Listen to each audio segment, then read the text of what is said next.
पूर्णमदः पूर्णमिदं भक्ति संवाद। नमस्कार, भक्ति दर्शन टेलिभिजनको यस विशेष कार्यक्रम भक्ति संवादमा यहाँहरूलाई हार्दिक स्वागत छ। भक्ति संवादमा हामी आध्यात्मिक क्षेत्रका व्यक्तित्वहरूलाई उपस्थित गराएर उहाँहरूका महत्त्वपूर्ण अनुभवहरू यहाँहरू सामु पुर्याउने कोसिस गर्दछौँ र यसै क्रममा आज हामीसँग धेरै लामो समयदेखि हामीले अपेक्षा गरिरहेका एकजना व्यक्तित्व हामी बीचमा हुनुहुन्छ। आध्यात्मिक व्यक्तित्व, उहाँको वास्तविक नाम त तेजनाथ शर्मा हो, तर उहाँ समग्रमा नेपाली बाबाको नामबाट परिचित हुनुहुन्छ। आध्यात्मिक क्षेत्रमा उहाँको आफ्नै छुट्टै पहिचान छ र उहाँ 2040 सालदेखि उहाँले चाहिँ श्री विन्ध्यवासिनी आध्यात्मिक सङ्घको स्थापना गराएर एउटा धार्मिक अनुष्ठान नियमित रूपमा गर्दै आउनुभएको छ र अरू भारत लगायतका विभिन्न राष्ट्रहरूमा उहाँको आध्यात्मिक भ्रमणहरू पनि हुने गर्दछन्। समग्रमा भन्नुपर्दाखेरि नेपालको 75 जिल्लामा पैदल यात्रा सम्पन्न गरेर हरेक ठाउँमा पुगेर हरेक ठाउँको वस्तुस्थिति समेत बुझिसक्नुभएका व्यक्तित्व हुनुहुन्छ उहाँ। अहिलेसम्म लगभग 84,000 किलोमिटर उहाँले यात्रा पनि पैदल यात्रा पनि पुरा गरिसक्नु भएको छ। आउनुहोस् उहाँसँगको यो अत्यन्त महत्त्वपूर्ण आध्यात्मिक अनुभव हामी तपाईहरुसँग प्रस्तुत गर्दछौँ। अब म नेपाली बाबालाई यहाँहरुसँग प्रस्तुत गर्दछु। यहाँलाई हार्दिक स्वागत छ। नमस्कार। यो भक्ति दर्शन कार्यक्रममा मलाई अवसर दिएकोमा र सबै श्रोताहरूलाई पनि मेरो अभिवादन छ। अहिले अब विपदको बेला छ, यही पृष्ठभूमिबाट म कुराकानी सुरु गर्छु। अहिले मान्छेमा एक प्रकारको त्रास उत्पन्न भएको छ। यहाँ त आध्यात्मिक क्षेत्रमा लागिरहनु भएको व्यक्तित्व हो। यो त्रासलाई कम गर्नका लागि हरेक पक्षले आफ्नो खालको उपाय बताएको छ। आध्यात्मिक पक्षबाट भन्नुपर्दाखेरि यो त्रास किन उब्जन्छ र यसलाई कसरी कम गर्न सकिन्छ? यो एउटा सृष्टिकै क्रम हो। सृष्टिको आरम्भदेखि नै संसारमा यस किसिमका विपदाहरू सृष्टिको आरम्भदेखि नै सृजित भएका हुन्। जहाँ सृष्टि हुन्छ त्यहाँ सृष्टि पालनसँगै संहारको पनि एउटा क्रम हाम्रा शास्त्रहरूले बताएको पनि कुरा हो र विगतका इतिहास पुराणहरूले पनि बताएका कुरा हो र हामीले जान्दै पनि धेरै यस्ता घटनाहरू संसारका विभिन्न ठाउँमा अहिले आएको यो नेपालमा आएको यो महाभूकम्प जो वैशाख 12 गते आयो, जुन कुरा 1990 मा विक्रम सम्वत 1990 मा यस्तै खालको भूकम्प गएको थियो भन्ने हामीले सुनिन्थ्यो, तर हामीले त्यो कस्तो थियो, त्यसले कस्तो विपदा ल्यायो भन्ने कुरा हामीले जान्न सकेका थिएनौँ। तर अहिले एकाएक अचानक नेपालमा यो महाभूकम्प आएर सम्पूर्ण नेपाली जगतलाई नै, नेपाली जनमानसलाई नै, नेपालको हरेक क्षेत्रलाई नै यसले जसरी एउटा विपदमा ल्यायो, जसरी यसले त्रसित बनायो, भयभीत बनायो र यस्तो अवस्थामा अब यो यही बेलामा यसरी हुन सक्छ, यस्तो हुनेछ भन्न सक्ने यो विषय पनि थिएन। किनकि प्रकृतिको आफ्नै स्थिति छ, प्रकृतिको आफ्नै समय छ, प्रकृतिको आफ्नै स्वरूप छ। त्यसकारणले चाहिँ प्रकृतिले कति बेला कहाँ कसरी कुन प्रकारको विपदा ल्याउँछ। यो महाभूकम्प भयो, त्यस्तै अब ठुला बाढीहरू, ठुला पहिरोहरू, ठुला महामारीहरू, यस्ता विविध प्रकारका सङ्कटहरू संसारमा नआउने होइन, आउने गर्दछन्। तर अहिले दुर्भाग्यवश हामी सबैको अत्यन्त नै दुःखद यो स्थिति हो कि यो 72 वैशाख 12 गते करिब अपराह्नमा म यहाँबाट दार्जिलिङमा गणपति महायज्ञको लागि म जाँदै थिएँ र म काठमाडौँदेखि भद्रपुरको प्लेनमा उडेर, त्यो प्लेन 10 मिनट अगाडि उड्यो र 10 मिनट अगाडि ल्यान्ड गर्यो। ल्यान्ड गरेर म बाहिर गेटमा मात्र पुगेको थिएँ कि यो विपदा यत्रतत्र सर्वत्र आयो। तर त्यहाँ त्यति बेला यो अनुभव भएन कि यस भूकम्पले कहाँ के कति क्षति गर्यो, कत्रो विनाशकारी स्थिति ल्यायो भन्ने कुरा। म त्यहाँबाट मैले नै नेपाल अधिराज्यको पदयात्रा गर्नु पूर्व नेपालको झापा भद्रपुरमा भद्रसिद्धि विनायकको स्थापना गरेर त्यहाँ मैले 75 जिल्लाका प्रतिनिधि 75 जिल्ला ल्याएको 4 करोड दुबो अर्चना गरेर 2045 साल भाद्र 20 गते मैले नेपाल अधिराज्यको पदयात्रा सुरु गरेको थिएँ, जो 121 दिनमा पुरै 75 जिल्ला नै घुमेर त्यहीँ नै गएर परिक्रमा गरेर सकिएको गणेशमा मैले अर्चना पूजा गरेर मैले त्यति बेला नै पनि मैले आफूले जान्ने बित्तिकै ल सबैले अरू केही अब यसको चाहिने तत्काल शरणको उपाय छैन, सरलताबाट र सबैले गर्न सकिने अहिले गणेशको शरण हो। किनकि भगवान गणेशभन्दा विघ्नलाई हटाउन सक्ने, यो आपदालाई हटाउन सक्ने सामर्थ्य अरूमा छैन। त्यसकारणले चाहिँ सरलताबाट सबैले जप्न सक्ने ओम गम गणपतये नमः जपौँ भनेर मैले त्यति बेला प्राप्त भएका फोनहरूमा पनि भने, केही मिडियालाई पनि मैले भन्न सक्ला भने र मलाई जानु बाध्यता थियो। त्यस्तो दुःखद क्षण हुँदाहुँदै पनि म नेपाल छोडेर पारी सिमानामा दार्जिलिङ गएर सायद म यहाँभित्र रहेको भए त्यसको ठुलो यज्ञ गरेर मैले प्रार्थना गर्न पाउन सक्ने थिइनँ होला। त्यहाँ तयारी स्थिति थियो र म 5 दिन दार्जिलिङमा रहेर त्यहाँ गणपति महायज्ञ हवनात्मक गर्यो र त्यसका सँगसँगै यो विपदा त जो आयो आयो, तर यस किसिमको विपदा अब नदोहोरियोस् भनेर आफूसँग भएका 30-35 जना ब्राह्मणहरूसहित र त्यहाँका जो श्रद्धालु भक्तहरूसहित चाहिँ प्रार्थना गर्यो र म बराबर सम्पर्कमा रहि नै पनि रहेँ। त्यसपछि मैले तत्काल नै मैले केही सङ्कल्पहरू लिएँ। त्यो सङ्कल्प कस्तो भन्दा एउटा त म माता विन्ध्यवासिनीलाई मान्ने, गायत्री मातालाई मान्ने र विन्ध्याचलमा नै मेरो सम्पूर्ण जीवनको साधना क्षेत्र रह्यो र वर्षेनी मैले त्यहाँ ठुला यज्ञहरू पनि गर्ने गर्दछु र 2043 सालमा काठमाडौँबाट पैदल गएर अब यो विश्वमा तेस्रो विश्वयुद्ध नहोस् भन्ने अभिप्रायले मैले 11,000 पण्डितद्वारा त्यहाँ यज्ञ गरेँ 32 दिनको र फेरि म पैदल नै आएँ। यो 2043 साल मङ्सिरमा सम्पन्न भएको थियो। त त्यसैले अब आफूले जानेको, आफूले मानेको, आफ्नो विश्वासले भेटेको माताको शरणभन्दा ठुलो अरू केही पनि छैन भनेर मैले एउटा सङ्कल्प लिएँ। हे माता, हामीलाई यस त्रासबाट, यस भयबाट मुक्त गर्नु पर्यो। हामी सम्पूर्ण नेपालीबाट जन्मान्तरबाट जे गल्ती गरिएको भने, जे भुल त्रुटि भएको भए पनि त्यसलाई क्षमा गरेर हामी सबैलाई अब उपरान्त यस किसिमको विपदाबाट मुक्त गरेर हामीलाई निर्भय बनाएर हामीले आफ्नो जीवनमा सक्ने, आफ्नो क्षेत्रबाट आफ्नो जीवन निर्वाह गर्न हामी एक आपसमा नेपालीमा सद्भावना, सहिष्णुता, प्रेम, एकता, निर्लोभता, दया, करुणा यी सबैलाई आत्मसात गरेर चाहिँ नि हामीले बाँच्न पाउनुपर्छ र हामीले आफ्नो जीवनलाई अगाडि लान पाउनुपर्छ। त्योभन्दा पनि जो आज यस क्षण तक जन्मेका हाम्रा सन्तति जो सबभन्दा ज्यादा त्रसित भयभीत छन्, जो यसो सानो केही सिनको मात्रै हल्लियो भने पनि त्रसित भएर भाग्ने, चिच्याउने त्यो स्थिति छ। यस्तो किसिमको स्थितिलाई निर्मूल पार्नको लागि, तत्काल भगवत कृपा प्राप्त गर्नको लागि मैले मातासँग प्रार्थना गरेँ र आगामी 2072 श्रावण 15 गते गुरु पूर्णिमाको दिनबाट जनै पूर्णिमा तक 30 दिन व्यापी 100 जना ब्राह्मणबाट फेरि विन्ध्याचलमा भगवती विन्ध्यवासिनी अति कठोर, म आफै पनि दिनको 5 परिक्रमा 13 किलोमिटरको 65 किलोमिटरको परिक्रमा गर्दछु र त्यहाँ भएका हाम्रा भाग लिने ब्राह्मणहरूबाट पनि त्यो त्रिकोण परिक्रमा, तीनटी भगवतीको परिक्रमा जो 13 किलोमिटरको छ त्यसलाई अखण्ड रूपले परिक्रमा गर्ने र त्यो परिक्रमा दिनरात चल्छ। त्यो दिनरात नै त्यो त्रिकोण परिक्रमा भएका त्यो श्रीयन्त्र स्वरूप, त्यो मणिद्वीप स्वरूप, त्यो भगवतीको त्यस क्षेत्रमा विविध सामग्रीले अनवरत दिनरात नै पूजा गर्ने र फेरि भगवती विन्ध्यवासिनीको छुट्टै मन्दिरको परिक्रमा गर्ने र माताको जय मा दुर्गे, जय मा तारा, दयामय कल्याण गर भन्ने अखण्ड कीर्तनलाई पनि 30 दिन तक चलाउने। यसरी 3टा कार्य अखण्ड चलाएर त्यहाँ गायत्री पुरस्चरण, सहस्रचण्डी, सहस्र रुद्री सहित 1000 ब्राह्मणको मतलब देवता स्वरूप पूजन गर्ने, 1000 सौभाग्यवती स्त्रीको भगवतीको स्वरूपमा पूजा गर्ने र 1000 कुमारीको पनि त्यहाँ साक्षात् भगवती विन्ध्यवासिनीको रूपमा पूजा गर्ने। यस प्रकारको एउटा अभूतपूर्व कठोर चाहिँ कार्यक्रमलाई सम्पूर्ण हामी नेपालीहरूप्रति तत्काल कृपा होस् र हामीमा एउटा नयाँ जोस, नयाँ जाँगर र नयाँ एकता सबभन्दा पहिला अहिले हामीलाई चाहियो। चाहे हामी नेपालभित्र रहौँ, चाहे नेपाल बाहिर रहौँ, जो जहाँ रहे तापनि हाम्रो मन, वचन, कर्म हरेक चित्त चाहिने अहिले नेपालको यस विपदाबाट कसरी हामी बाहिर निक्लने र यसलाई कसरी पुनर्निर्माणमा लिएर गएर हाम्रो एउटा चाहिँ यो भाग्यको जुन डगमगाएको रेखा छ यसलाई सशक्त र सबल बनाएर हामीले एउटा विश्वलाई यस्तो कठिन घडीमा पनि हामी आफ्नो स्वाभिमान बचाउन सक्छौँ, हामी आफ्नो एउटा सार्वभौमता बचाउन सक्छौँ, हामी आफ्नो प्रतिष्ठा बचाउन सक्छौँ भन्ने एउटा चाहिँ नयाँ उदाहरण प्रस्तुत गर्ने हामी सबैको खाँचो आएको हुनाले एउटा त सङ्कल्प त्यो हो।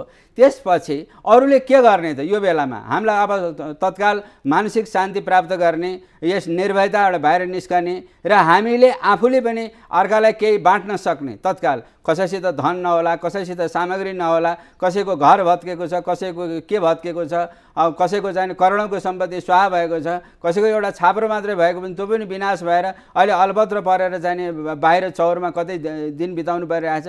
त्यो त एक ठाउँमा छ, तर यसबाट हामीले कहिले मुक्ति पाउने त? अहिले भर्खरै पनि म आउँदै केही बच्चाहरू आयो भनेर चाहिँ दौड्दैछन्।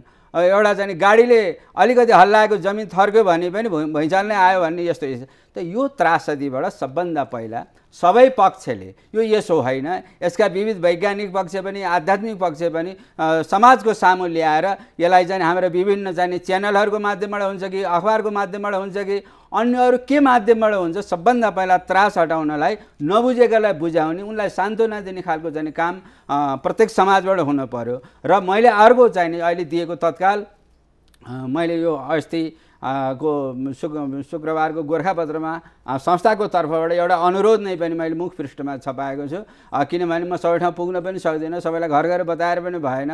त्यो अब हिसाबले चाहिँ नि मैले एउटा अनुरोध, त्यो अनुरोध के भन्दाखेरि हामी जो जहाँ छौँ जति सक्छौँ, बाध्यता छैन, जति सक्छौँ ओम गम गणपतये नमः दिनभरिमा जति जपिन्छ जपेर मेरो संस्था, मेरो माता विन्ध्यवासिनीको मन्दिर निर्माण हुने स्थल अथवा जहाँ अहिले अस्थायी मन्दिर छ सतुङ्गल काठमाडौँमा, त्यसको म फोन नम्बर 3-4वटा नम्बर मैले दिएको छु। एउटा सङ्घको नम्बर छ जस्तो 9751017844, त्यस्तै अर्को नम्बर छ 9841118467, अनि मेरो अध्यक्षको नम्बर छ 9851024724। यसरी 3-4वटा 5वटा नम्बर दिएको छ। आफूले दिनभरिमा जपेको आजको नसके भोलि त्यहाँ टिपाइदिएर मैले 16 करोड जप पुर्याउने सङ्कल्प लिएको छु। ठिक छ बाबा, अब लगभग मैले पहिलो प्रश्न थियो यो विपदमा कसरी त्रास किन उत्पन्न हुन्छ र त्यसबाट मुक्ति पाउन के गर्न सकिन्छ, र अर्को आशय पनि थियो कि यहाँले पनि त्यसका लागि के गर्दै हुन्छ। लगभग सबै कुरालाई मिलाएर एकमुष्ट रूपमा जवाफ दिइसक्नु भएको छ। अहिलेको वस्तुस्थिति पनि त्यही नै हो। यहाँले एउटा कुरालाई बढी जोड दिनुभयो, ओम गणपतये नमः भनेर, गण गणपतये नमः भनेर गणपतिको आराधना गरियो भनेर आफ्नो मनलाई स्थिर बनाएर, आफ्नो मनलाई चित्त बुझाएर आफ्नो अधीनमा राख्न सकियो भने र अरूलाई पनि बुझाउन सकियो भने यसबाट मुक्ति मिल्छ भन्ने कुरा। अब म क्रमशः यहाँको जीवनकालका विभिन्न पक्षहरूको बारेमा प्रश्न सोध्न इच्छुक छु।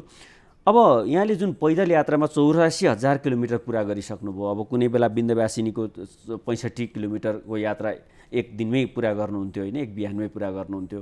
अब नेपालकै कुरा गर्ने पनि 2045 सालमा भाद्र 20 गतेबाट 121 दिनको यात्रा गर्नु, यो पैदल यात्रालाई यहाँले जोड दिनुको मुख्य कारण चाहिँ के हो? सर्वप्रथम के भन्दाखेरि मानिसले आफू जन्मेदेखि मर्ने बेलासम्म मानिसको आयु 100 वर्ष मानिएको छ। 100 वर्षसम्म उसले हजारौँ लाखौँ किताब पढे पनि त्यो वास्तविकतालाई अध्ययन गर्न सक्दैन। किताबमा आफ्नो पनाबाट लेखिएको स्थिति हुन्छ, विचार हुन्छ, तरिका हुन्छ, विषय हुन्छन्। तर यो पदयात्राले त्यो जुन जुन स्थलमा आफू गइन्छ त्यहाँको सामाजिक, आर्थिक, राजनीतिक, भौगोलिक, धार्मिक हरेक प्रकारको वस्तुस्थितिलाई आफ्नो आँखाले प्रत्यक्ष देखेर त्यहाँको जनजीवनसित चाहिँ आफू हुबहु भएर प्रत्यक्ष भएर आफूले जान्न सकिन्छ। जब आफूले केही कुरा जानिन्छ त आफूमा के कमी छ र त्यहाँ कुन कुरा आत्मसात गर्दाखेरि आफ्नो समाज, राष्ट्रलाई अथवा आफूले लिएको बाटोबाट चाहिँ त्यसलाई अगाडि अरू ज्यादा से ज्यादा प्रस्तुति गर्न र समाजलाई केही दिन सकिन्छ भन्ने कुरा, जुन एउटा यात्राले जुन कुरा सिकाउँछ, यात्राबाट जो ज्ञान लिन सकिन्छ त्यो अरू पक्षबाट लिन सकिँदैन भन्ने एउटा कुरा हो।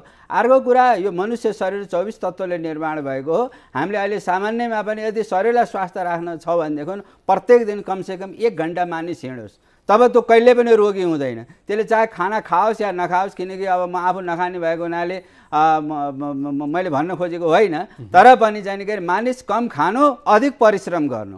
अधिक परिश्रममा त अब मानिसको आफ्नो स्थिति हुन्छ। व्यापार गर्नेले दोकानमा बस्नु पर्यो, नोकरी गर्नेले कुर्सीमा बस्नु पर्यो, अब किसानले चाहिँ खेतमा गएर हलो चलाउनु पर्यो या कोदालो खन्नु पर्यो, भारी बोक्नेले भारी बोकेर हिँड्नु पर्यो। विविधता हुन्छ।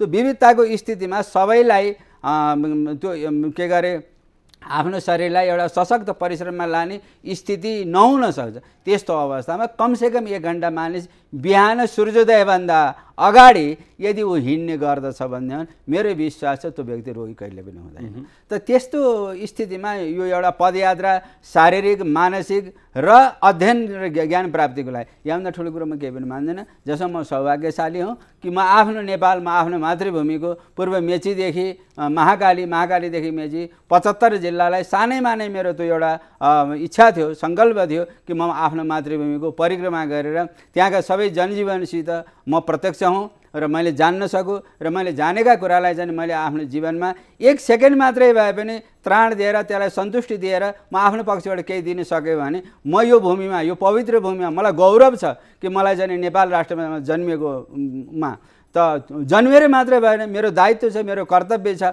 त्यस कर्तव्यलाई मैले कसरी कुन पक्षबाट पुरा गर्न सक्छु भन्ने कुरामा म एउटा शरीरले ब्राह्मण भएको नाताले, दोस्रो मलाई मेरो आफ्नो पिताजीको पनि केही संस्कारले र यहाँको चाहिँ म काठमाडौँमा नै हुर्केको, म जन्म पाल्पा भए तापनि म 3 महिनाको बच्चा आएर म यहीँ काठमाडौँमा नै हुर्केँ। यहाँको एउटा आध्यात्मिक जनजीवन, यहाँको धार्मिक जनजीवन, मन्दिरै मन्दिर भएको यस क्षेत्रमा चाहिँ रहेर मैले जे सिकेँ त्यसलाई मैले आफ्नो आध्यात्मिक नै क्षेत्रबाट मैले समाजलाई केही दिनुपर्छ, केही गर्नुपर्छ। हाम्रो वेदले बताएका कुरा, धर्मशास्त्रले बताएका कुरा गुड छन्, हामीले जान्न सकिँदैन, बुझ्न सकिँदैन। त्यही बुझ्न नसक्नेका कारणले चाहिँ नि आज विविध कुरामा आक्षेप मात्र छ, तर हामीले यसको वैज्ञानिक पक्षलाई जान्ने कसैले पनि कोसिस गरेनौँ, त्यसलाई बुझ्ने कोसिस कसैले पनि गरेनौँ। र त्यसै नै टिका र टिप्पणी मात्र गरेर त्यसको गुणता, त्यसको भित्रको जुन स्वरूप, जुन स्थिति हो, स्वाद हो, त्यसलाई चाहिँ चाख्ने हामीले प्रयत्न नगरिएको हुँदाखेरि आज यस्तो अवस्थामा हामी यस्तो एउटा शक्तिपुञ्जको राष्ट्रमा, पशुपतिनाथको देशमा धेरैले भने पनि तेरो त पशुपतिनाथको पशुपतिनाथ क्षेत्रमा नै यस्तो विपदा किन आयो भनेर धेरै कुराहरू ल्याए, कसैले के तर म त्यो पक्षमा जान चाहन्न। हुने भवितव्य त अवश्यम्भावी छ, त्यो भएर छोड्यो, तर अब अगाडि त्यस्तो भवितव्य नहोस् त्यसका लागि हामीले वैचारिक आफ्नो तर्फबाट के गर्नुपर्छ भन्ने कुरा हामी प्रत्येक नेपालीले सोच्ने, सम्झने, जान्ने, अनुसरण गर्ने यो बेला आएको छ। म कसैलाई पनि यो नैरस्यति न द्वेष्टि न शोचति न काङ्क्षति शुभाशुभ परित्यागी भक्तिमान्य समय प्रिय, त्यस सिद्धान्तलाई आत्मसात गर्ने भएको हुनाले र अर्कोतर्फ वसुधैव कुटुम्बकमको सिद्धान्त बोकेको हाम्रो वैदिक दर्शनले संसारमा अहिले नेपालमा मात्र विपदा आयो भन्नु छैन, हाम्रो यसको छरछिमेकमा पनि त्यसले असर पारेको छ। भोलि विश्वमा पनि कहीँ यस किसिमको चाहिँ आपदा आउन सक्छ। हामीले कामना गरौँ हामीले नेपालको सँगसँगै विश्वमा यस्तो आपदा कसैलाई पनि नआओस्, किनकि हामीले एकातर्फ वसुधैव कुटुम्बकमको भावना राखिसकेपछि यो चोट हामीलाई मात्र होइन कसैलाई पनि पर्नु भएन, हामी मनुष्य प्राणीलाई कसैलाई पनि पर्नु भएन। त्यो भावना हामीले राखेर एउटा सद्भावनाको, सहिष्णुताको, दयाको, करुणाको र त्योभन्दा पनि ठुलो कुरो मानवताको कुरा, मानवताको पक्षमा यो धर्म त्यो धर्म भन्ने हुँदैन। जुन कुरा राम्रो छ त्यो राम्रो कुरा सबैलाई बाँड्नु नै धर्मको शाश्वत लक्ष्य हो। त्यसैले व्यासजीले भन्नुभयो अष्टादश पुराणेषु व्यासस्य वचनद्वयं परोपकार पुण्याय पापाय परपीडनम। हामीले त दुईटा कुरामा सबै कुरा नै सकिसक्यौँ, तर त्यस अनुरूपको कर्म, त्यस अनुरूपको व्यवहार, त्यस अनुरूपको प्रणालीमा चल्ने हाम्रो एउटा अटुट प्रतिबद्धता हामी सम्पूर्ण नेपालीको भइदियो भनेदेखि आज जस्तो स्थितिमा यो आपदाले हामीलाई त्रसित बनायो, यस त्रसित आपदाबाट उठेर भगवान गणेश, भगवान पशुपतिनाथ शिवजी र माता विन्ध्यवासिनी गुहेश्वरीको कृपाले हामी फेरि सशक्त भएर संसारको सबभन्दा शक्तिशाली, राम्रो र हामीले अरूलाई पनि केही दिन सक्ने राष्ट्रको रूपमा हामी उभिन सक्छौँ। त्यसमा विशेष गरेर यस वर्तमान समयमा भएका हाम्रा राजनीतिज्ञ महापुरुषहरू जहिले हाम्रो धार्मिक क्षेत्रलाई अलिकति होच्याएर, अलिकति हेयाएर यो के हो र यसले के गर्न सक्छ भन्ने जुन त्यो धारणा छ त्यसमा अलिकति सुधारिनु पर्यो। किनभने मनुष्य ईश्वरको सृजन हो, मनुष्यमाथि ईश्वरको कृपा छ। त्यो सृजन र कृपालाई हामीले आत्मसात नगरिकन, त्यसलाई अनुभूति नगरिकन, त्यसको वैचारिकतालाई पालन नगरिकन हाम्रो एक रमा पनि, एक पाइला पनि अगाडि बढ्न सक्दैन। त्यो सबैले ख्याल गर्नुपर्ने हुन्छ। मैले अहिले वर्तमान प्रधानमन्त्री सुशील कोइरालाजीसित भेट्न मैले निकै ठुलो प्रयत्न गरेँ, म असफल भएँ। यसको लागि म आफू र म सम्पूर्ण हामी नेपालीहरू को एउटा चाहिने के गरे राष्ट्रको प्रमुखले हुनसक्छ सबैलाई जतिले चाहन्छ भेट दिन नसक्ने, तर पनि मैले जुन लक्ष्य लिएको थिएँ 1 मिनट मात्रै प्रधानमन्त्री भेट भइदिएको भए मैले उनसँग एउटा दुबो मात्र लिएर मैले त्यो सङ्कल्प लिने थिएँ। त्यस एक दुबोको सङ्कल्प सम्पूर्ण हाम्रा नेपाली 4 करोड नेपालीको प्रतिनिधित्व गरेर त्यो एउटा असम्भव कार्यलाई सिद्ध गर्न सक्ने क्षमता त्यसले प्राप्त हुन्थ्यो। त्यो अब हुनसक्छ, अब भविष्यमा अब उहाँलाई त्यो चेतावनी आएछ, त्यो कुराको ज्ञान उहाँलाई भएछ, यो मैले गर्नुपर्छ भन्ने अनुभव भएछ भने सायद त मौका दिनु होला। तर दुर्भाग्य म आज बाहिर जाँदैछु, अब उहाँले चाहे पनि अब मसँग 2-3 घन्टाभन्दा समय छैन, तर पनि सद्बुद्धि आओस् र अरू कुनै पनि सन्त महात्माले त्यस्तो किसिमको चाहिँ भावना राखेको खण्डमा सामूहिकतामा राष्ट्र प्रमुख हामीले राजनीतिक हिसाबले प्रधानमन्त्रीलाई मान्नुपर्ने हुन्छ राष्ट्रपतिलाई पनि मान्नुपर्ने हुन्छ। अन्त उहाँहरू एकजनाले एकपल्ट ओम गम गणपतये नमः भनिदिँदाखेरि सम्पूर्ण राष्ट्रले गरेको मानिन्छ। त्यो भावनालाई उहाँहरूले पनि आत्मसात गरिदिनु। ठिक छ गुरु, अब मैले दोस्रो प्रश्न यहाँलाई राखेको थिएँ, यो जुन पैदल यात्रा गर्नुभयो त्यो के लक्ष्यका लागि र त्यसबाट के कुरा भयो भन्ने कुरालाई लिएर मैले यो कुरा गरेको थिएँ, किन पैदल यात्रालाई जोड दिनुभयो भनेर। त्यससँग जोडिएर अन्य कुराहरू पनि आए। यहाँले 2045 सालमा पुरै नेपालका 75 जिल्ला भ्रमण गर्नुभयो। त्यति बेला नेपाल कस्तो पाउनु भएको थियो र अहिले नेपाल कस्तो देख्नुहुन्छ? एकदम नै सार्थक प्रश्न राख्नु हो। त्यस बेला 2045 साल भाद्र 5 गते पनि भूकम्प आएको थियो र त्यो भूकम्पको बेलामा म अब त्यस पदयात्राको तयारीको लागि म भद्रपुर झापा जाने तयारीमा थिएँ र भूकम्प आयो र त्यसपटक चाहिँ नि भूकम्पले पूर्वाञ्चल क्षेत्रलाई ज्यादा नोक्सानी गरायो र म अब आफ्नो लक्ष्य र आफ्नो सङ्कल्प अनुसार म भद्रपुर झापा गएँ र त्यहाँ मन्दिरको प्राण प्रतिष्ठाको सँगसँगै हामीले मैले पदयात्रामा 3टा कुरालाई जोड दिएको थिएँ। सामाजिक संरचनामा श्रमदान गर्ने, जो आजको अहिलेको यो विपदामा सम्पूर्ण नेपालीले आफ्नो घरबाट निक्लिएर अब श्रमदानको क्रमलाई चाहिँ अगाडि बढाउन जरुरी छ र त्यस पदयात्रामा मैले अब सबै पक्षलाई लिएँ, धार्मिक, सामाजिक, आर्थिक, अब पर्यावरण आदि सबै कुरालाई लिएँ र त्यो अवस्था र अहिले चाहिँ अब नेपाली जनता धेरै जागरुक भइसकेका छ, धेरै शिक्षित भइसकेका छ। म हिँडेका जहाँ बाटै थिएन अहिले त्यहाँ चाहिँ मोटर गाडीहरू गुड्न थालिसकेका छ। भौतिक विकासको उसले त 45 साल र अहिलेको स्थितिमा त धेरै नै फरक छ। अलिकति मैले अब भन्नुपर्ने कुरा, धेरै हाम्रो नेपालको भूभाग विकटताले बाँधिएको छ। त्यो विकटतामा हाम्रो जुन एउटा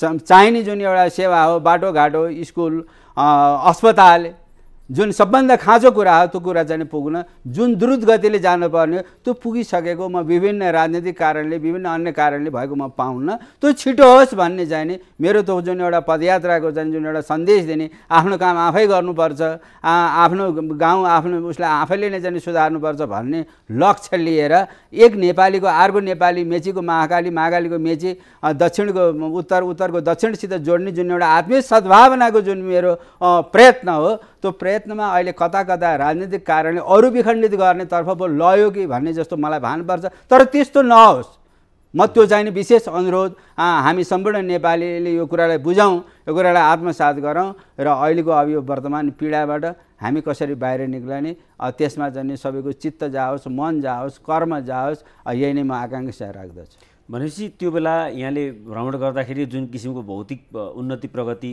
थियो त्योभन्दा अहिले धेरै नै भइसकेको देखिन्छ।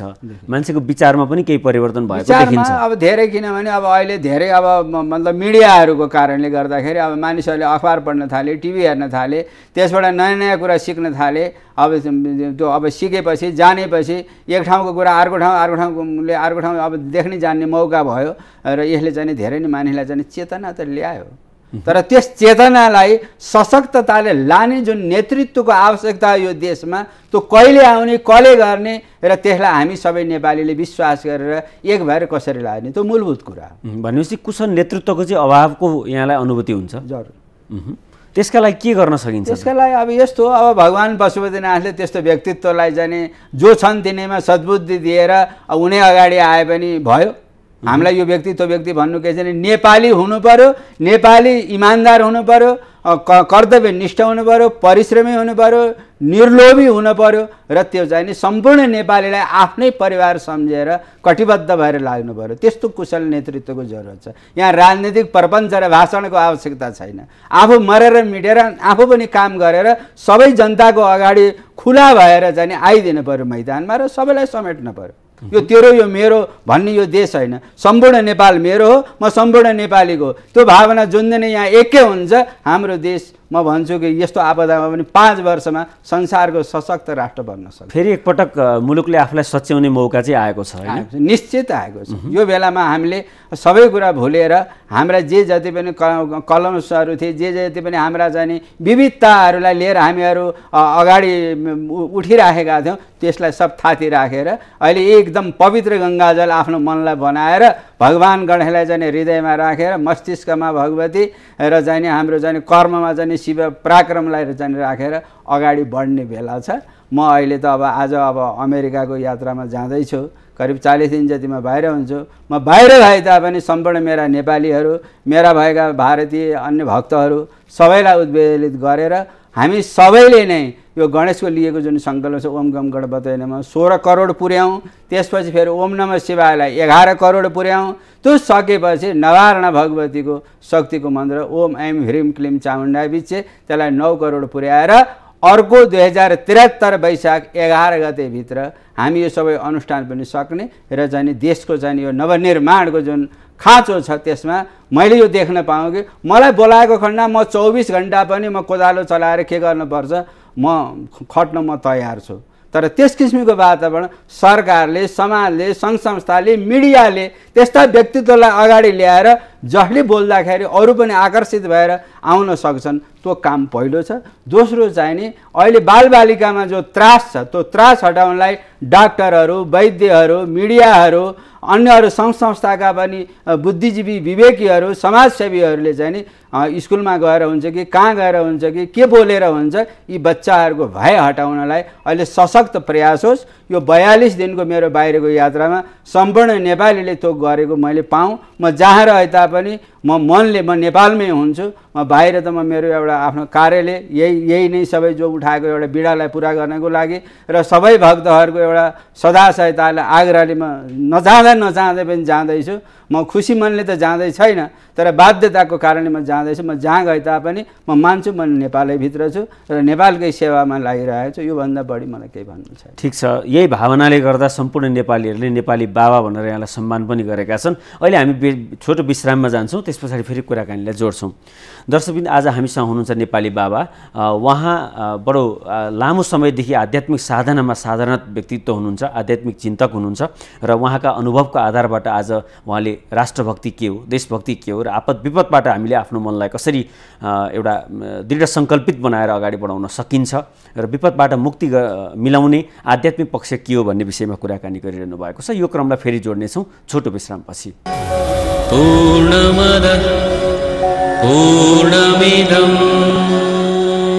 भक्ति संवाद।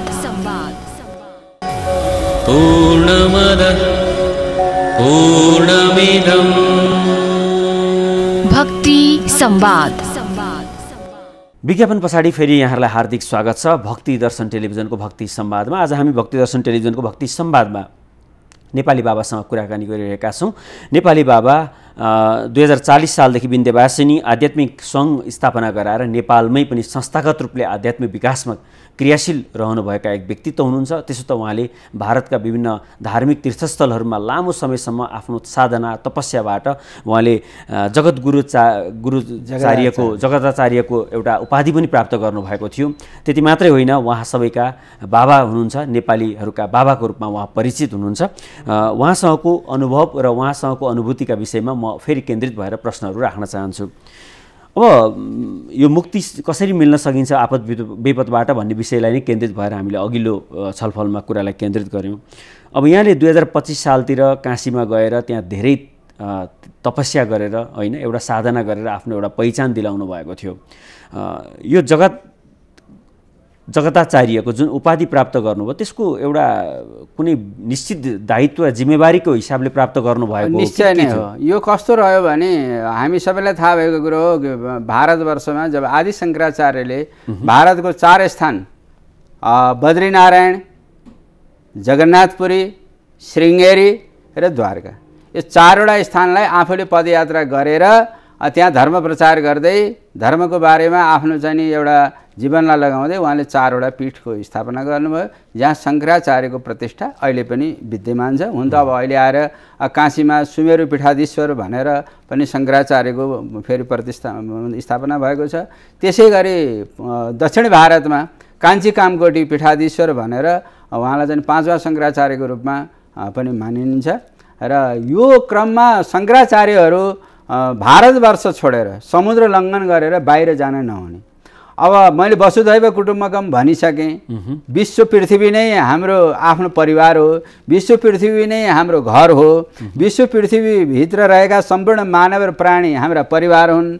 यो ध्येय राखिसकेपछि र अब हाम्रो एउटा आध्यात्मिक जुन शास्त्रले शङ्कराचार्यलाई बाहिर जान नहुने ब्राह्मणहरूलाई पनि जान नहुने भनेर शास्त्रले निषेध गरिसकिएपछि त्यस्तो अवस्थामा अब अहिले आवागमनको सुविधा भयो, बाहिर पनि अब हाम्रा भारतीयहरू, नेपालीहरू, हाम्रा आध्यात्मिक विचारधाराका मानिसहरू जान थाले, बसोबास गर्न थाले। तिनलाई अब आफ्नो जो स्वधर्म हो त्यसप्रतिको जो आफूले गरिआएको जुन एउटा परम्परा हो, मान्यता हो, गर्न मन लाग्छ।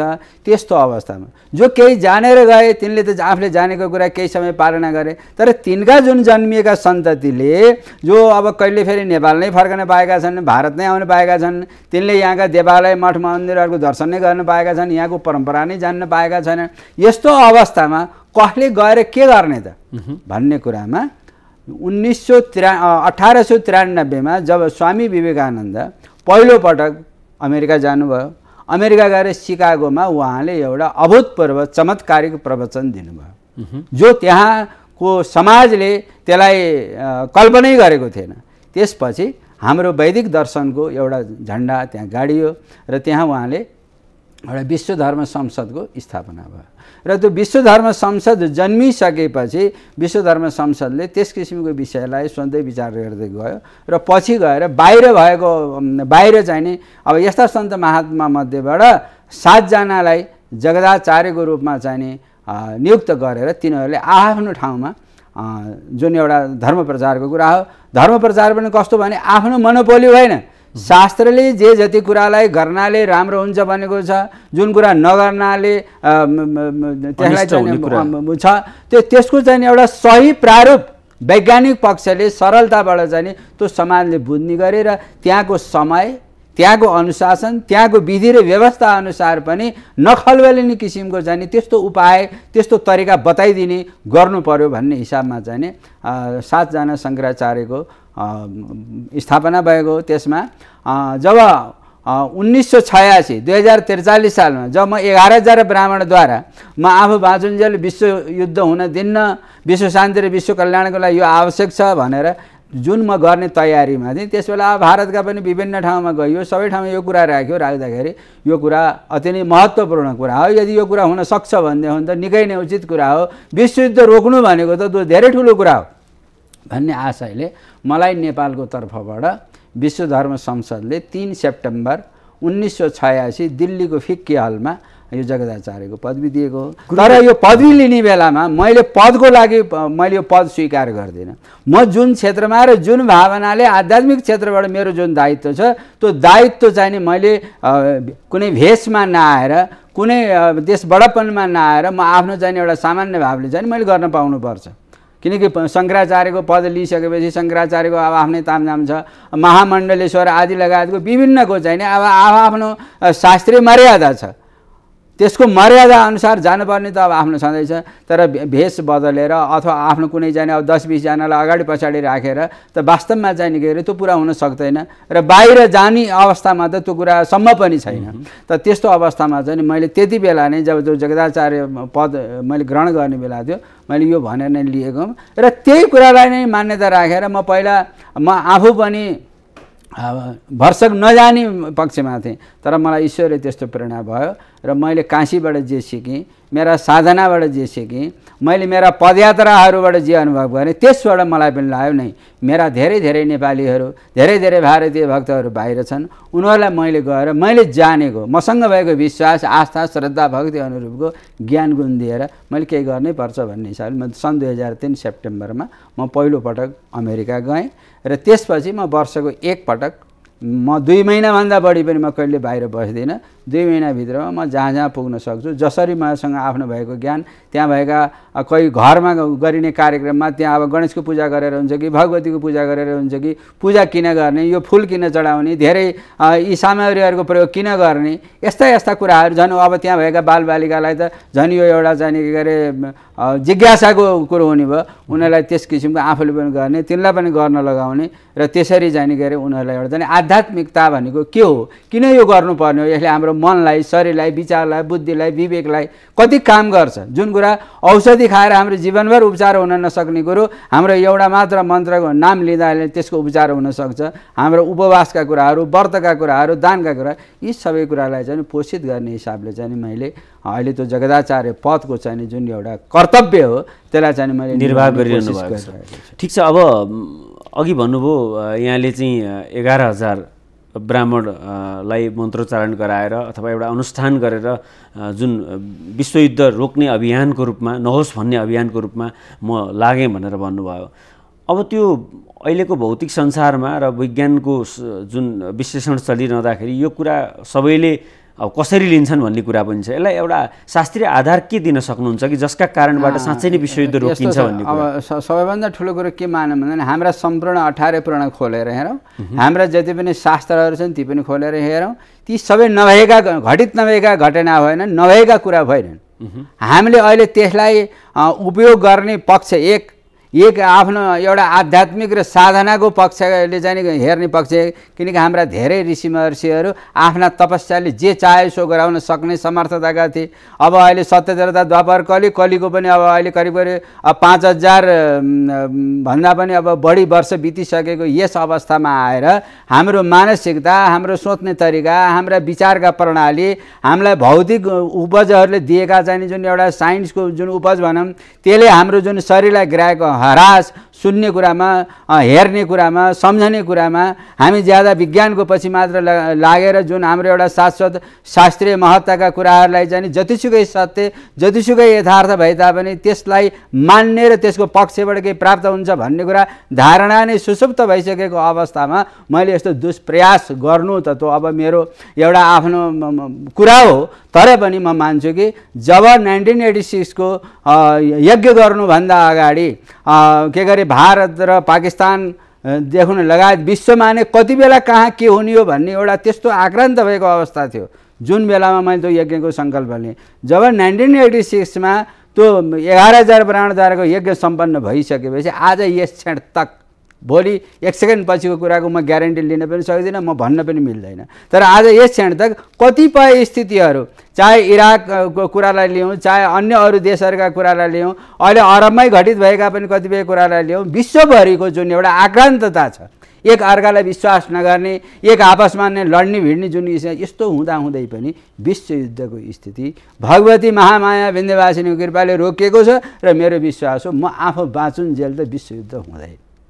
यो मेरो आफ्नो विश्वास, दृढताका साथ म छु र त्यस अनुरूपको कर्म मैले अहिले पनि विन्ध्यवासिनीलाई प्रत्येक वर्ष गएर 1 महिना मैले उहाँको शरणमा म पर्ने नै गरेको छु। र अहिलेको यस आपदालाई मैले आजभन्दा 10 वर्ष अगाडिबाट यो पर्यावरणीय उथलपुथलले गर्दाखेरि एउटा ठुलो त्रास आउँदैछ भन्ने हिसाबले म अमेरिका गएको बेलामा, विभिन्न ठाउँमा गएको बेलामा मैले यस विषयलाई राख्ने प्रयत्न गरेँ। न मलाई कुनै मिडियाले त्यस कुरामा प्रमुखता दियो, न मलाई कुनै अन्य अरू वैचारिक उसले चाहिँ त्यस कुरामा प्रमुखता दियो, किनकि त्यस्तै यस्तो महाविपदा अहिले त नेपालमा आयो, जे जस्तो आयो, जति आयो, यो जो स्थिति छ त्यो त हामीले भोगिरहेका छौँ। यो पनि नहुन थियो, भयो, तर अब यस्तो भविष्यमा नहोस् भनेर मबाट हुन सक्ने प्रयत्नहरू निश्चित रूपले अहर्निश लागि नै रहन्छ। त्यसमा म पछि पर्दिनँ। मलाई विश्वास छ कि मेरो यो कुरा सुन्ने, मेरो यस भावनालाई आत्मसात गर्ने, मेरो यस कुरा अनुरूप ईश्वरप्रति अलिकति पनि निष्ठा र श्रद्धा राख्ने ती सम्पूर्ण विश्वभरि भएका भक्तजनले मलाई अवश्य साथ दिनेछन् भन्ने म विश्वस्त छु। त त्यसै विश्वासका आधारले मैले अहिले जति कुराहरू राखेँ, यो कुरामा पनि अब सुस्त तपाईँको यो भक्ति दर्शन जस्तै अरूले पनि मलाई भोलि साथ दिनन् र त्यो प्रचार प्रसारमा जाला र सबैले त्यो कुरालाई आत्मसात गर्नन् र त्यो हामी सबैले गरेर त्यो अनुष्ठान पुरा होला र निश्चित भगवत कृपा हुन्छ। अनन्यास चिन्तयन् माम ये जनाः परिभाषते तेषां नित्याभियुक्तानां योगक्षेमं वाहम्यहम्। भगवानले एकपटक मात्रै पनि मेरो स्मरण गर्यो भने म तिम्रो साथमा रहेर तिम्रो सम्पूर्ण कर्म र त्यस स्थितिलाई म वहन गर्छु भने भगवानको यस्तो सशक्त वचनबद्धता गीतामा हुँदै पनि हामीले त्यसलाई गीता हजारौँ पटक पढेर पनि त्यसलाई आत्मसात गर्न सकेनौँ, त्यसलाई लिन सकेनौँ, त्यसप्रति हाम्रो चेष्टा लाग्न सकेन। त त्यसमा म जस्तै सन्त महात्मा विद्वानहरूको कमी हो। हामी समाजमा जानै चाहेनौँ, समाजमा जाँदै गएनौँ। समाजलाई जसरी हामीले उद्वेलित गर्नुपर्ने, जसरी हामीले समाजलाई सम्झाउन सक्नुपर्ने हो, खालि पुराण भनेर मात्र, कथा भनेर मात्र समाजलाई त्यो चेतना आउँदैन। समाजलाई त सशक्त सही रूपले उसले बुझ्न सक्ने हिसाबले उसलाई चाहिने दैनन्दिन त्यस ज्ञानबाट आफ्नो चाहिँ दैनिक क्रियामा पनि एउटा चाहिँ सञ्चालित हुने प्रक्रियामा जब तक पुर्याउँदैनौँ तब तक चाहिँ त्यो कुरा समग्रमा भन्नुपर्दाखेरि जुन जप ध्यान यज्ञ अनुष्ठान जुन छन् हाम्रा मन्त्रोच्चारण गर्ने कुराहरू यो शाश्वत सत्य हो, यो शास्त्रीय मान्यता हो, यसमा शङ्का छैन भन्ने हाम्रो आशय हो। ठिक छ, अब 12,000 वैदिक ब्राह्मणहरू सहितको एउटा अनुष्ठानको पनि परिकल्पना गुरुले कुनै बेला गर्नुभएको थियो, त्यो कुरा कहाँ पुगेको छ अथवा त्यसको मैले भन्दैछु म त्यस प्रयत्नमा अब के हुन्छ भने मानिसको आफ्नो विचार हुन्छ, आफ्नो शैली हुन्छ, आफ्नो तरिका हुन्छ। अब म मेरो आफ्नो शैली र तरिका अनुसार काठमाडौँको सतुङ्गलमा 40 रुपियाँ जग्गा पुर्याएर त्यहाँ आध्यात्मिक विश्वविद्यालयको स्थापना गरेर यी ज्ञान गुणका कुरालाई भारतवर्षभरि रहेका नेपालभित्र रहेका सशक्त यसप्रति भावना पूर्ण भएका विद्वानहरू हुनुहुन्छ, सन्त महात्माहरू हुनुहुन्छ, उहाँहरूलाई ल्याएर उहाँहरूभित्र भएका उहाँहरूको तपस्याले उहाँहरूको ज्ञानले दिएका कुरालाई आजको वैज्ञानिक पक्षसित पनि मिल्दो हिसाबले चाहिँ सरलतासँग त्यस केन्द्रमा पठन पाठन ज्ञान गुण लिन सक्नेलाई पनि दिने र विश्वभरि आज भक्ति दर्शन जस्तै च्यानलको माध्यमले 24 घण्टा। तर म सुनाउनेमा मात्र म विश्वास राख्दिनँ, सुनाइएको कुरालाई उसले कक्षामा हामीले पढाएको कुरा कति कुरा सिकेन भनेर जुन परीक्षा लिने प्रणाली छ त्यस किसिमको प्रणालीबाट आफ्नो भक्तलाई पनि आफ्नो समाजलाई पनि जाँच्ने, तिनको पनि दैनन्दिन परिवर्तन आयो आएन भन्ने हेर्ने त्यस किसिमको मापदण्ड पनि हामीमा खाँचो छ। त्यही नहुनाको कारणले हामीले जतिसुकै कथा सुनाए पनि, जतिसुकै पुराण सुनाए पनि, जतिसुकै ज्ञान गुणका कुरा सुनाए पनि त्यो जहाँको त्यहीँ बालुवामा पानीको स्थिति भयो। त्यो हुन भएन। यसमा चाहिँ सबै पक्षले हाम्रा विद्वानहरूले सन्त महात्माहरूले यो कुरालाई पनि ख्याल गरिदिएर आफूले दिने जुन आफ्नो ज्ञानगङ्गा छ त्यसमा त्यो समाजले कति कुरा लिएन त्यसको मापदण्ड कसरी गर्ने आफ्नो क्षेत्रबाट हामी सबैले त्यो कर्तव्यलाई निभाउन अझ जरुरी छ। अहिले म यो मठको महन्त, म यो मठको पुजारी, म यो विद्वान त्यो विद्वान भन्दा पनि हामी त सामान्य मानव हौँ। सामान्य मानवको दायित्व त्यति नै हुन्छ जो चाहिँ सम्पूर्ण चाहिँ के अरे आफ्नो वर्तमानमा प्रजा छन् तिनीभन्दा हामी कोही यहाँ ठुला छैनौँ। मैले त हमेसा भन्ने गर्छु म भगवान्सित, हे भगवान् मलाई त त्यो बेलामा जति दिन सक्छौ कष्ट देऊ, जति तिमीले मलाई जे दिन छ देऊ, तर सबै संसारको चाहिँ प्राणीको चाहिँ हित तिमीले हेरिसकेपछि यदि पालो आएछ भने बल्ल मलाई हेर। मलाई त्यो आकाङ्क्षा छ। मलाई त ईश्वरले कृपा गरेर मनुष्य बनाएर पठाएको छ। मेरो हात खुट्टामा के अरे खुट्टा भाँचिएको व्यक्ति, म फेरि एक्सिडेन्ट परेर चाहिँ आँखामा चोट लाग्यो त्यो 11,000 प्राणको एकभन्दा अगाडि। यो सबै हुँदाहुँदै पनि अहिले त म औषधि पनि खान्न, अब खाना छोडेको 42 वर्ष भयो, अब फलफलाएर छोडेकै अब अहिले 28-30 वर्ष भयो।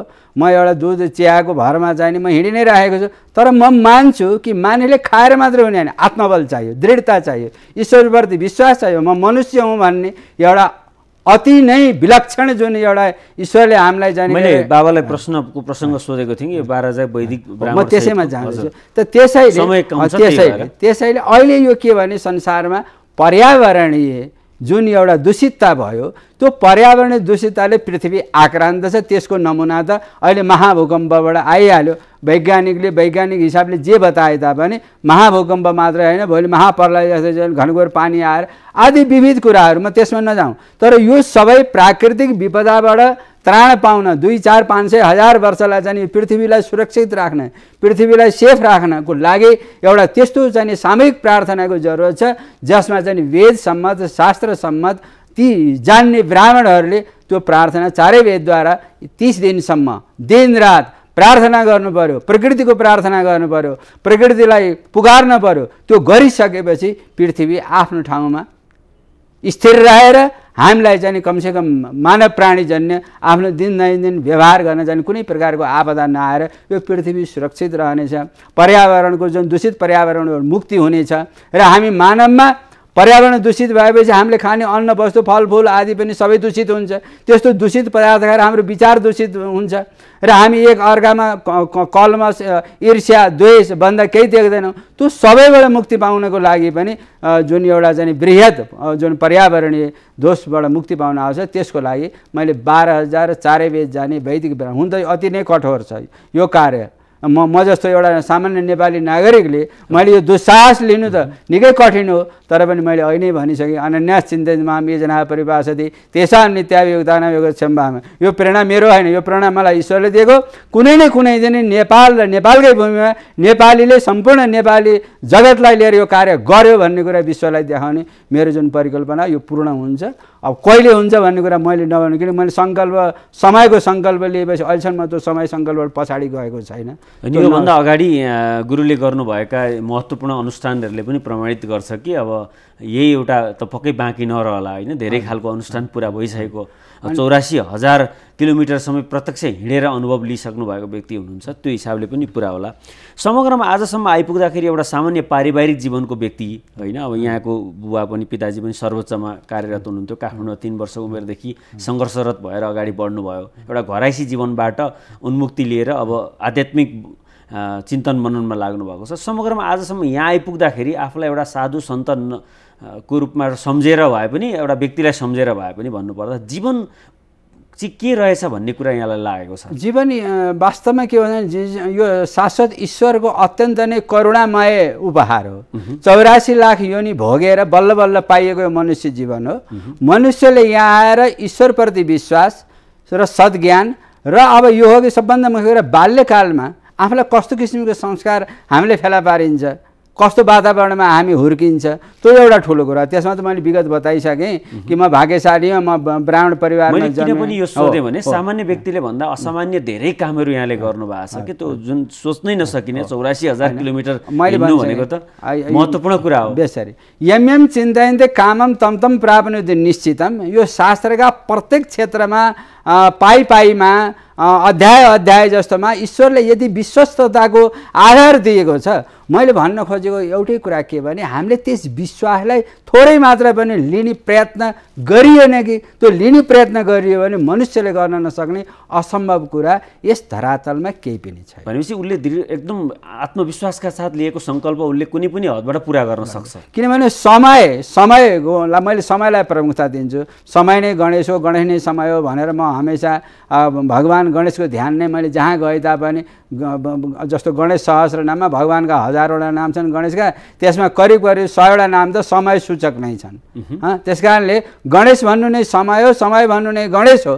त्यस कारणले समयको प्रतिबद्धतामा रहेर अनुशासित भएर आफूले सङ्कल्प लिएको कुरामा ईश्वरले जसरी लगाउँछ, दुःख सुख जे जस्तो स्थिति आइपरे तापनि यो मेरो ईश्वरको कृपा अनुसारको नैसर्गिक मेरो कर्तव्य हो भनेर जहाँ अगाडि बढ्ने अठोट हुन्छ त्यहाँ मनुष्यले पुरा गर्न नसक्ने कुरा केही पनि छैन। तर अहिलेको यो आपदाको क्षणमा त यो मेरो भनाइ, यो मेरो आग्रह, मेरो यो अनुरोध सम्पूर्ण नेपालीमा जाओस् र लागोस्। र त्यसरी मैले यो भन्दिनँ कि यहाँ हाम्रा चाहिँ के अरे हिन्दूहरू मात्र छौँ भनेर, यहाँ सबै धर्मावलम्बीहरू छौँ र सबै धर्मावलम्बीले आफ्नो आफ्नो ईश्वर जे जेलाई मान्ने जेलाई जाने, तर त्यसप्रति प्रतिबद्ध भएर एकले अर्कालाई आक्षेप नगरेर, एकले अर्कालाई दोष नदिएर, अर्काको प्रशंसनीय कुरालाई आफूले पनि आत्मसात गरेर अर्काको चाहिँ कुनै हामीले गल्ती र दोष भेटिन्छ भने त्यसलाई आफूले कहिले पनि नलिने प्रतिज्ञा गरेर हामी लागौँ। मैले कता कता अब सुन्छु नयाँ नेपाल भनेर, त्यो कस्तो नयाँ नेपालको परिकल्पना हो त्यो त मलाई थाहा छैन, तर मेरो बाल्यकालको परिकल्पना हो स्वर्णिम स्वर्ग नेपाल। अब स्वर्णिम स्वर्ग नेपाल बनाउनलाई अहिले यो जे जस्तो यो महाआपदाले हामीलाई त्रसित बनायो, जुन स्थितिमा ल्यायो, यसबाट भगवान् गणेश, भगवान् पशुपतिनाथ, माता विन्ध्यवासिनी र हामी सम्पूर्ण नेपाली जो छौँ जहाँ छौँ यो नै समग्रमा एक भयौँ भनेदेखि त्यो शक्तिभन्दा पनि महाशक्तिको रूप यसले लिन्छ र त्यो शक्तिले चाहेको कुनै पनि यस्तो कुरा असम्भव छैन जो पुरा नहोस्। र मैले भने कि 5 वर्षमा यो नेपालले एउटा नयाँ काँचुली फेर्न सक्छ। यसमा हाम्रा राजनीतिक दिग्गजहरू, हाम्रा सामाजिक धार्मिक सबै पक्षका नेपालीहरूले चाहिँ एक भएर आफूलाई म के हुँ भन्ने भुल्न पर्यो, म मात्र नेपाली हुँ र म मानव हुँ भन्ने एउटा भावना राखेर सबैलाई एउटै परिवारको आत्मसात गरेर लागेको खण्डमा अवश्यमै भगवतीको कृपा यहाँ हुन्छ नै, गणेशको कृपा हुन्छ नै, पशुपतिनाथको कृपा हुन्छ नै। अब धेरै बोल्नुभन्दा पनि गुरु एउटा ज्योतिषको पृष्ठभूमिको व्यक्तित्व पनि हुनुहुन्छ होइन। अब भारतमा पनि मोदी प्रधानमन्त्री हुनुभन्दा पहिले पनि यहाँले पूर्व जानकारी गराउनु भएको थियो, त्यो सम्भावना पहिले नै देख्नु भएको थियो भन्ने कुराहरू पनि आएका छन् होइन। पछि मोदी प्रधानमन्त्री भएको कुराहरू पनि अब सबैलाई शाश्वत सत्य थाहा छ सबैलाई। नेपालमा अहिले भोलि के हुन्छ भन्ने कुराको साह्रै अन्यल छ।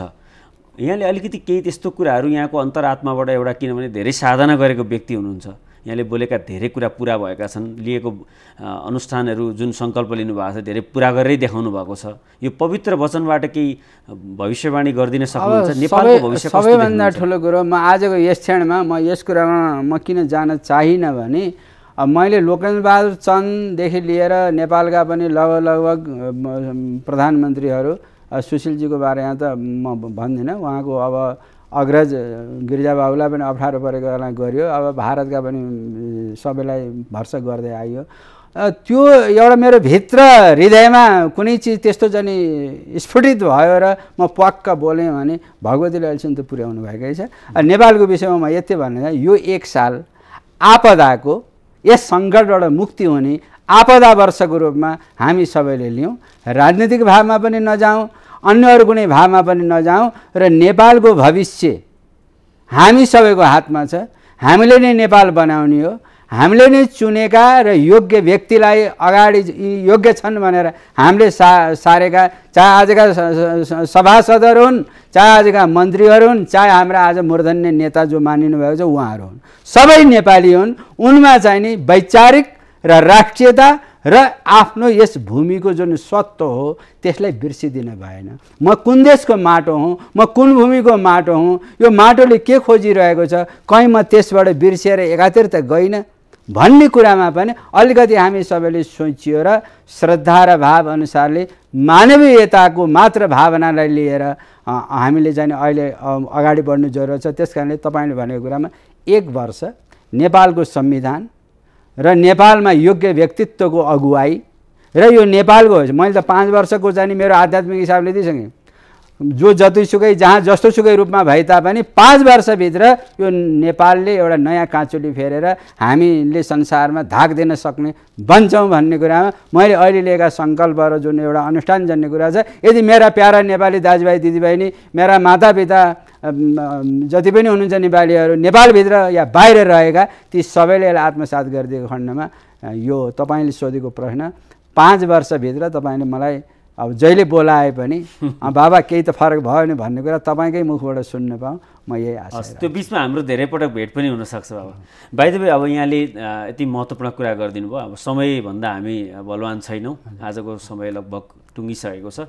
यहाँलाई हृदयदेखि नै अत्यन्त धेरै धन्यवाद दिन्छु र यहाँले जुन तरिकाको साधना गरिरहनु भएको छ यथावत रहोस्। र धेरै धर्मगुरुहरू खालि अरूको मान सम्मानको अपेक्षा राख्छन्, तर तपाईँले अहिले भर्खरै भन्नुभयो कि म कोदालो खन्न पनि तयार छु, बडा खुसी लाग्यो। यस किसिमको साहस र यस किसिमको अभियानमा यहाँ जुटिरहनुहोस्। हाम्रो धेरै धेरै शुभकामना छ यहाँलाई। धन्यवाद छ। मलाई यो भक्ति संवाद, दिव्य दर्शन, हजुर, भक्ति दर्शन टेलिभिजनको भक्ति संवादमा जुन अवसर दियो र सबभन्दा मुख्य आजको यस महाआपद घडीमा मेरो अभिव्यक्ति होइन, सम्पूर्ण नेपाल र नेपालीको अभिव्यक्ति र जो खाँचो छ त्यसलाई राखिदिएर सबैलाई चाहिँ नि यसलाई चाहिँ एउटा सुन्ने मौका दिलाउनु भएकोमा चाहिँ नि म यस भक्ति संवाद, यो भक्ति दर्शन टेलिभिजनप्रति म आभार व्यक्त गर्छु। म, मेरो संस्था र मेरा सम्पूर्ण सदस्य पदाधिकारी र मेरा विश्वभरि रहेका भक्तहरूको तर्फबाट म धेरै धेरै आशीर्वाद दिन चाहन्छु र यस्तै क्रियाकलाप अन्य अरू च्यानलहरूले पनि लिग दिएर यस्तो विचार र यस्तो कुरालाई चाहिँ समाज अगाडि ल्याएर अहिले सबभन्दा ठुलो खाँचो हो हामी नेपालीको निर्भयता चाहियो र हाम्रो भय हट्नु पर्यो र यस त्रासदीमा पनि हामी जुरमुराएर यो नेपाललाई फेरि पुनः आफ्नो चाहिँ अझै राम्रो स्थितिमा कसरी लाने भन्ने काममा सबै जुटौँ। त्यही नै मेरो प्रार्थना छ र म फेरि भन्न चाहन्छु, अहिले यति बेला ओम गम गणपतये नमः सबैले जपाउँ र आफूले जपेको सङ्ख्या मेरो संस्थामा टिपाइदिने गरौँ, जसमा चाहिँ यो 16 करोड सङ्ख्या छिटै पुगोस्। म त्यति भन्न चाहन्छु। हस्, धेरै धेरै धन्यवाद। दर्शकबिन, उहाँ हुनुहुन्थ्यो नेपाली बाबा र उहाँले आफ्नो अनुभव र आध्यात्मिक अनुभवका आधारबाट विपदका बेलामा के कसरी आफूले मुक्ति प्राप्त गर्न सकिन्छ र आध्यात्मिक क्षेत्रबाट गर्नुपर्ने दायित्व के हुनसक्छ लगायतका कुराहरू राखिदिनु भयो। उहाँलाई धन्यवाद हामीले दिइसक्यौँ। यहाँहरूले हेरिदिनु भयो टेलिभिजन, त्यसका लागि यहाँहरू सबैलाई धन्यवाद दिँदै भक्ति संवादबाट म शिरोमणि देवाडी पनि बिदा माग्छु। नमस्ते।